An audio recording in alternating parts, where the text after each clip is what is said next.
Hola, ¿qué tal? Soy Luis Lozano de MQL Trading. El día de hoy vamos a programar un indicador de puntos pivote o pivot point, como lo quieran llamar, en donde básicamente el punto pivote es un punto o una zona en donde el precio reacciona bastante fuerte y pues nos puede dar indicios de posibles entradas. En la descripción les voy a dejar dos links, una a un video de ToriFX en donde explica muy bien las zonas de alta reacción y otro link de nuestro amigo Andrés de OP Trading en donde también explica muy bien los puntos pivote en cuanto a su teoría. Adicional a eso, y hablando del video de Andrés, él usa en su descripción este indicador de White Tiger Tool, que es un gran maestro desarrollador de indicadores y de robots. Entonces lo que nosotros vamos a hacer es tratar de emular este mismo indicador. Aquí vemos la línea del punto pivote como tal y tres resistencias y tres soportes en donde el precio podría ir a rebotar. Esto es lo que vamos a tratar de emular hoy. Pero en este momento básicamente lo voy a quitar y vamos a ir a programar nuestro propio indicador. Entonces le vamos a decir nuevo, vamos a hacer un indicador personalizado, digamos que se va a llamar por ejemplo MQL Trading Pivot Point. Pues ya saben que el nombre lo damos el que nosotros queremos. No le vamos a poner ningún valor porque no vamos a poner a calcular nada aquí directamente, todo lo vamos a hacer a mano. Nos interesa es tener el esqueleto. Básicamente vamos a arrancar indicando o pidiéndole al usuario que nos diga en qué time frame quiere calcular esos puntos pivot. Yo me voy a tomar el atrevimiento de copiar y pegar para que este video pues sea un poco más ágil. Entonces aquí vamos a usar ya sabemos que el Stern nos va a permitir preguntarle al usuario un valor, ¿sí? Y le vamos a decir que esa variable timeframe va a contener una posible lista o el valor que seleccionemos de una lista, en este caso de timeframes, ¿sí? Estos enum son listas básicamente. Si lo compilamos y nos vamos a nuestro editor,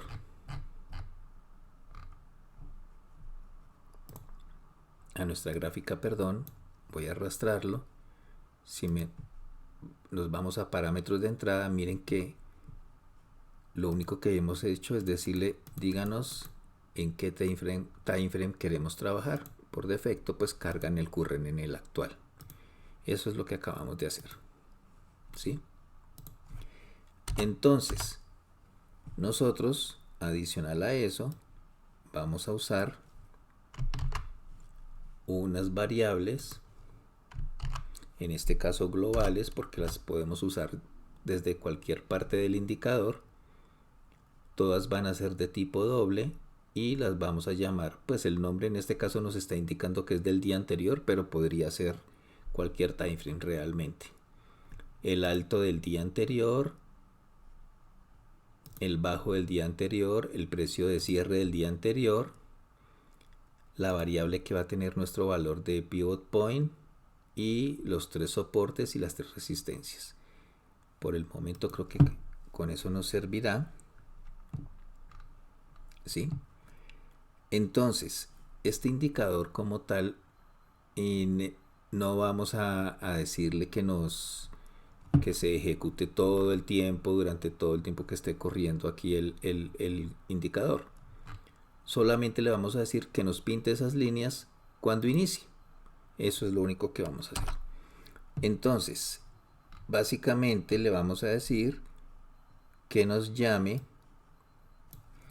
esta función, que es la que va a obtener el pivot point. Voy a peinar aquí un segundito y le vamos a pasar por parámetro el time frame que ya definimos aquí, o que le preguntamos al usuario.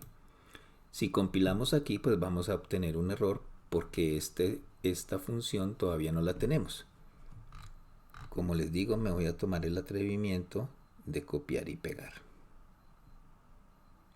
Entonces, aquí voy a pegar nuestra función y ya paso a explicarles de qué se trata. Miren que recibe un valor de timeframe, ¿sí? Nosotros, las variables que ya definimos, que dijimos que iba a ser el alto, el bajo y el cierre del día anterior, ¿sí? Pues el nombre de la variable ya dijimos que puede ser cualquiera. Lo obtenemos con el alto del timeframe. Y miren que aquí yo estoy usando 1, es decir, la vela anterior. Este dato también se lo podemos realmente preguntar al usuario y no que esté quemado, ¿sí? Entonces, teniendo estos tres valores, las fórmulas para calcular esos puntos pivote son bastante sencillas. El punto pivote, ¿sí?, y se calcula de la siguiente forma. Es la suma de ese alto, de ese bajo y de ese cierre que calculamos aquí dividido en 3. ¿Qué vendría siendo? El promedio. Básicamente es eso. ¿Un promedio de qué? De precios. Entre el alto, el bajo y el cierre. Para la resistencia 1, la fórmula sería 2 por el valor obtenido en el punto pivote menos el bajo. Sí. Para el soporte 1 sería lo mismo, 2 por el punto pivote menos el alto. Para la resistencia 2, el punto pivote más la resta de la resistencia 1 menos el soporte 1. ¿Sí? ¿Qué quiere decir esto? Que estos dos valores ya tendrían que estar calculados, por eso los ponemos aquí primero. El soporte 2 va a ser el punto pivote menos el resultado de la resta de la resistencia 1 menos el soporte 1. La resistencia 3 va a ser el alto más la multiplicación de 2 por la resta del pivote menos el bajo. El soporte 3 va a ser igual al bajo menos la multiplicación de 2 por el alto menos el punto pivote. Digamos que estas fórmulas no me las inventé yo, ni mucho menos. Esto ya está preestablecido, así se calculan los puntos pivote. Son bastante sencillos. Ustedes ya la van a tener, saben que el código lo dejamos en el canal de Telegram. Entonces, pues básicamente solamente es que entendamos que así se calcula. ¿Y qué hacemos con esto? Pues vamos a pintarlo. En este caso, le vamos a decir que pinte una línea de tendencia y que ponga un texto. Pero para eso debe existir estas funciones. Entonces, pues voy a copiarlas y voy a pegarlas y ya procedo a explicarles de qué se trata. Entonces, ¿cómo dibujamos una línea de tendencia? Básicamente, bueno, yo aquí estoy pidiéndole varios parámetros. No es que se necesiten todos, depende de qué tan complejo o versátil o funcional queramos que sea nuestra función. Pero básicamente lo que nosotros tenemos que hacer es que nosotros le decimos que nos dé un nombre, un color, un tiempo inicial, un precio inicial, un tiempo final, un precio final, de qué grosor queremos que sea esa línea de tendencia, qué estilo y si queremos que sea rayo, es decir, que ubique toda la línea como tal, todo que se alargue. Entonces, nosotros lo que vamos a hacer es decirle, mire, ponga una línea de tendencia de un punto y un precio inicial a un punto y un precio final con un color, un grosor y un estilo. ¿sí? Es decir, es este color, que el grosor que tenga, ¿sí? Y si queremos que sea en rayo, cuando es rayo, él la pone, digamos que con una tendencia hacia el infinito o no. Entonces, aquí lo que estamos haciendo en el código es preguntarle, mire, ¿quiere que sea rayo o no quiera que sea rayo? Con este valor aquí de bol. Básicamente también podemos decirle que ese label, que nosotros le pedimos el nombre, pero vamos a dejar otra variable label solo para explicarles algo. Que hubiéramos podido usar directamente el nombre aquí, pero a ese nombre yo le podría concatenar, espero que se alcance a ver aquí, este time, cualquier otra cosa. ¿Por qué? Porque se acostumbra a hacer esas concatenaciones dependiendo de lo que se esté haciendo. Lo dejo así solamente por temas estrictamente didácticos, pero no es obligación, hubiéramos podido usar el nombre aquí directamente. ¿Qué hacemos aquí? Object delete, básicamente le estoy diciendo borre el objeto si es que ya existe, ¿sí? Porque se va a cargar una única vez, pero si ya existe, bórrelo, porque sencillamente quiero que se genere nuevo a partir de la carga de este indicador. Pasamos a la creación del objeto con Object Create. Con Object Create podemos crear cualquier objeto que nosotros tengamos en MetaTrader. En el MT4, líneas de tendencia, botones, textos. Básicamente todas estas herramientas que tenemos aquí tienen una representación en código con este Object Create, ¿sí? Y si vemos, él nos va a pedir varios valores, ¿sí? El ID de la gráfica, que si no lo ponemos, pues va a tomar por defecto la gráfica en donde estamos, ¿sí? El object name, el nombre del objeto, el tipo del objeto, en qué ventana está. Miren que nos pide un time 1, un prime 1, y aquí si continuáramos viendo sería el time 2 y el precio 2, ¿sí? Y estas variables pues también las podemos utilizar. Entonces, definimos el objeto. Vamos a ver aquí que por código aprovechemos. Miren todas las opciones que hay, flechas, ¿sí? Así es como se hacen los indicadores cuando vemos flechitas y eso que aparecen por ahí. Elipses, círculos, fibos. El fibo lo vamos a ver más adelante, eso es bien interesante. Líneas, rectángulos, ¿sí? En nuestro caso vamos a usar una línea de tendencia.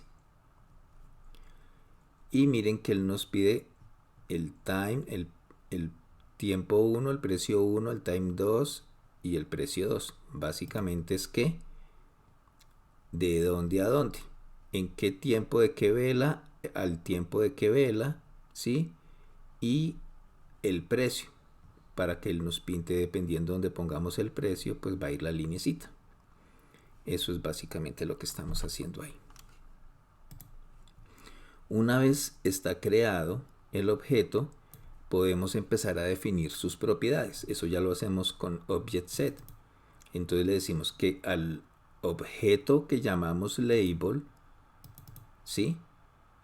La propiedad write, la propiedad rayo, ¿cuál va a ser? En este caso, la que el usuario le diga por defecto, ¿sí? Le pasé por parámetro, más bien por defecto no, perdón. Le pasé por parámetro. Si viene falso, pues no lo va a dejar como rayo. Si viene verdadero, sí lo va a dejar como rayo. Entonces digamos que esto hace que sea flexible nuestra línea de tendencia por código. Asimismo, vamos a definir la propiedad color, que le vamos a pasar el color que le digamos por código, el grosor y el estilo, ¿sí? Y eso es lo que estamos haciendo aquí. Le estamos diciendo, mire, ponga el nombre pivot, póngalo de color azul, este CLR, miren que cuando yo le pongo minúscula, CLR, me deja los colores que puedo usar. Todos estos son colores, ¿sí? En este caso dijimos que iba a ser blue, de color azul. Le pasamos el time 0, esto ya lo vimos en otro de los videos. Y este es el tiempo 1. El precio 1 es ¿cuál? El que ya calculamos de punto pivot, ¿sí? ¿Qué valor queremos que tenga en el segundo punto, en el segundo tiempo? En este caso le voy a dejar 10, ¿sí? Esto también se lo podríamos preguntar al usuario con un ester o un input, básicamente. En este momento lo voy a dejar con 10. ¿Qué quiere decir esto? Que desde donde arranque, que es la última vela, ¿sí? Va a contar 10 velas hacia atrás y ese va a ser el tamaño de mi línea de tendencia. Pero como les digo, esto podría ser inclusive más personalizado preguntándoselo al usuario. Como es una línea de tendencia completamente horizontal, en este caso le vamos a decir que use el mismo, el precio 2 va a ser el mismo. Recuerden que el otro parámetro que nos pide después de los precios es el grosor. Le vamos a decir que el grosor sea 3, ¿sí? Que el estilo sea 1. Nos va a cambiar dependiendo de lo que queremos hacer, si sea una línea continua, puntos, punto, línea, ¿sí? Y esto también podría ser un preset, o sea, digamos que yo no lo puse como preset, pero podría hacerlo también. Y en este caso le estamos diciendo que el rayo pues vaya en falso, es decir, no va a alargar la línea tendiendo hacia el infinito, sino que va a ser solamente de ese tamaño, ¿sí? Entonces voy a ponerle un comentario aquí por ahora a esto para que veamos cómo funciona. Miren que ahí me hizo el cálculo del punto pivot y le dijimos que pintara una línea de tendencia con las últimas 10 velas en ese valor que calculamos, ¿sí? Ya ahí dependiendo de si lo queremos más, por ejemplo, yo le podría decir que no, va a ser de 50. Pero eso va a depender también del time frame en donde estemos trabajando. Entonces aquí ya me contó 50 velas hacia atrás para mirar qué tan larga va a ser la línea. ¿Listo? Pero digamos que también queremos decirle al usuario, darle una indicación de qué es esa línea, ¿sí? Por ejemplo, en el indicador de White Tiger, yo no le pregunto el valor, sino que le pregunto el color. Él pregunta el color y con el color ya sabemos que esa pertenece al pivot o a una resistencia o a un color. O a un soporte, perdón. En nuestro caso, no le estamos pidiendo eso al usuario, pero podríamos hacerlo. Y vamos a usar otra función que es drawText. Esta función, el nombre, recuerden que esto se lo damos nosotros, no es que tratamos de que sea mnemotécnico, pero no es que exista como tal en el MetaTrader, por eso toca agregarlo. En esta función también pedimos el nombre, el tiempo 1, bueno, en este caso sería solo tiempo, un precio, ¿sí? Qué letrero, qué texto, qué información queremos que nos pinte este texto y de qué color queremos que sea. Hacemos lo mismo que hicimos en el anterior, borramos el objeto por si acaso para volverlo a crear. ¿Con cuál? Con el nombre que viene como parámetro en name. En este caso ya no va a ser un object trend, sino un object text, es decir, va a pintar un texto. Es decir, va a poner este señor, dibujar un texto. Aquí,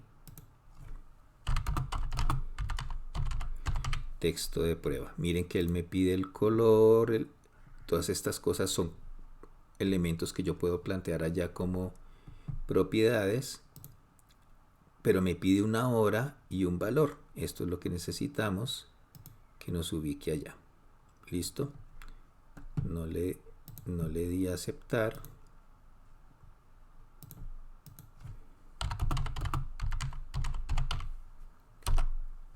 Y va a quedar así.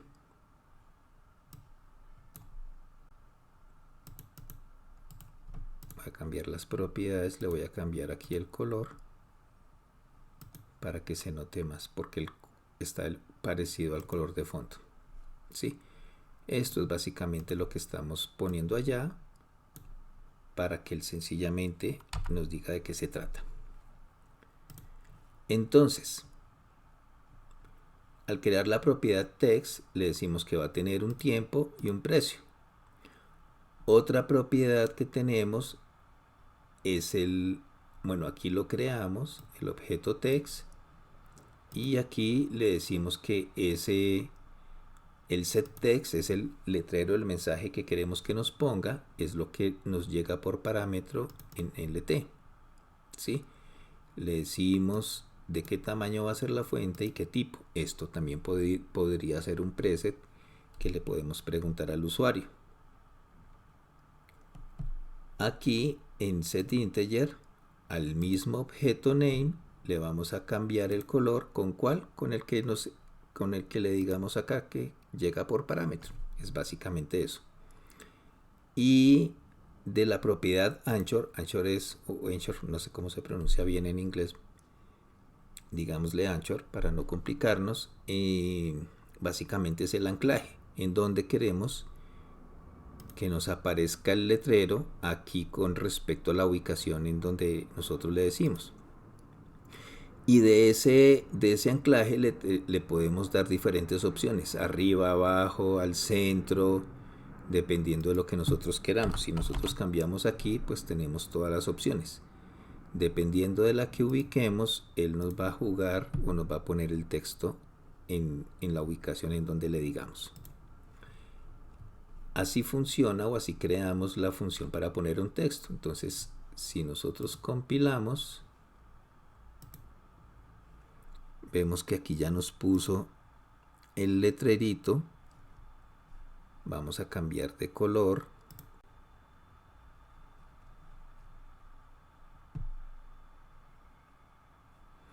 Le vamos a decir que no sea gray, sino, por ejemplo, rojo también. Si vemos, aquí está el letrerito. ¿Sí? ¿Por qué aparece por ahí? Pues ahí ya nos toca empezar a jugar con estas opciones.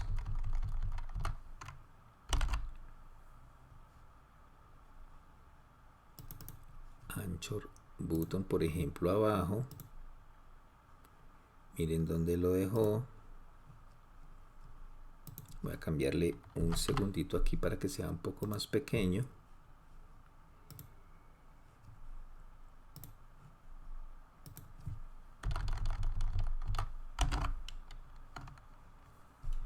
Por ejemplo, pongámosle este. Ahí es que empecemos a jugar para ver en dónde queremos que nos ponga el mensajito.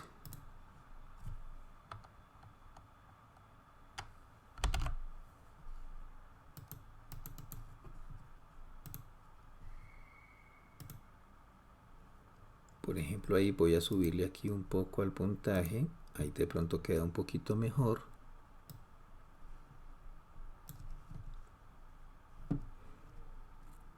No sé si lo alcanzan a ver aquí.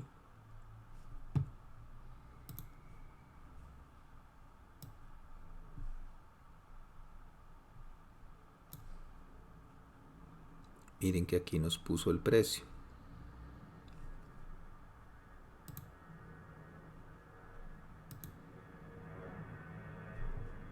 Entonces aquí ya tenemos el valor pintadito. ¿Qué le dijimos que nos pintara? Pues básicamente le dijimos que nos pintara el texto pp, dejé un espacio, miren que aquí hay un espacio, y le concatené con el signo más el valor que venía de pivot, que fue lo que calculamos. Entonces por eso aparece pivot point aquí como tal. ¿Sí? Básicamente vamos a hacer lo mismo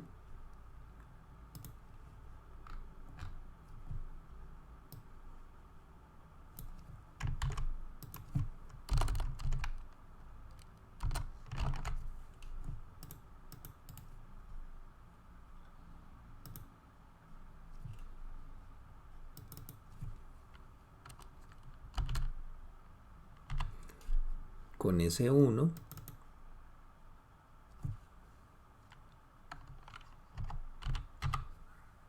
pero reemplazamos por nuestro S1.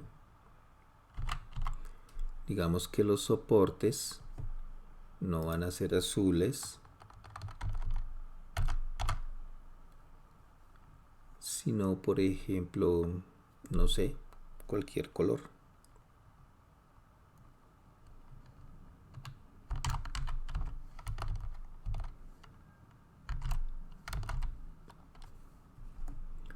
Por ejemplo, green.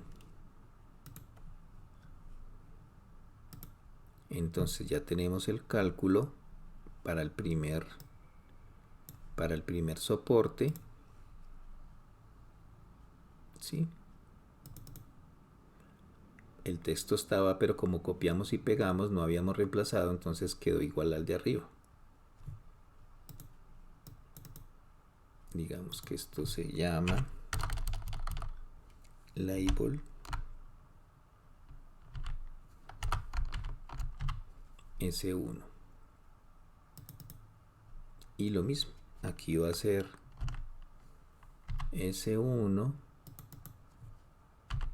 S1, y el texto va a seguir siendo de color rojo.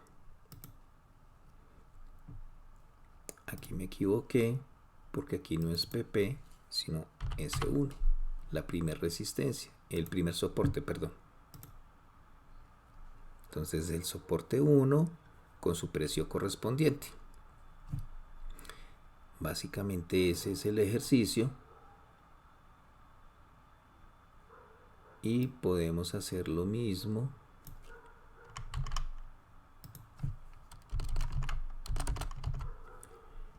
con el soporte 2.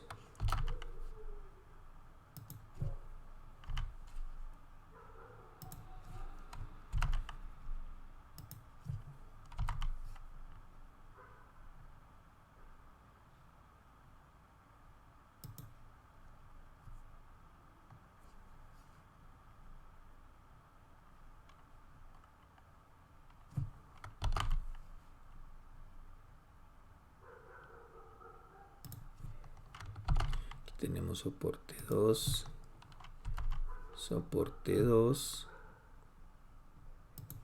soporte 2, este no era 2 sino 3, sencillamente reemplazamos lo mismo,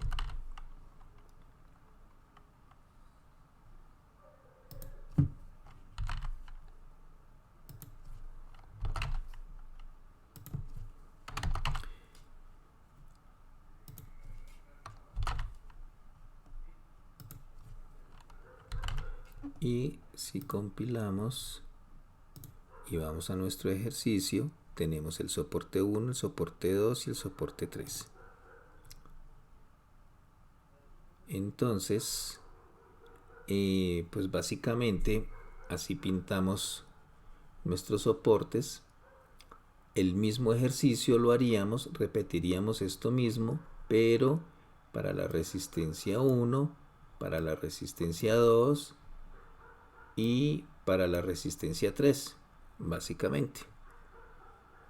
Ese sería todo el ejercicio por hoy. Lo dejamos así para no dejarlo pues tan largo, pero básicamente este sería como tal el resultado. Muchas gracias. Nos vemos hasta la próxima.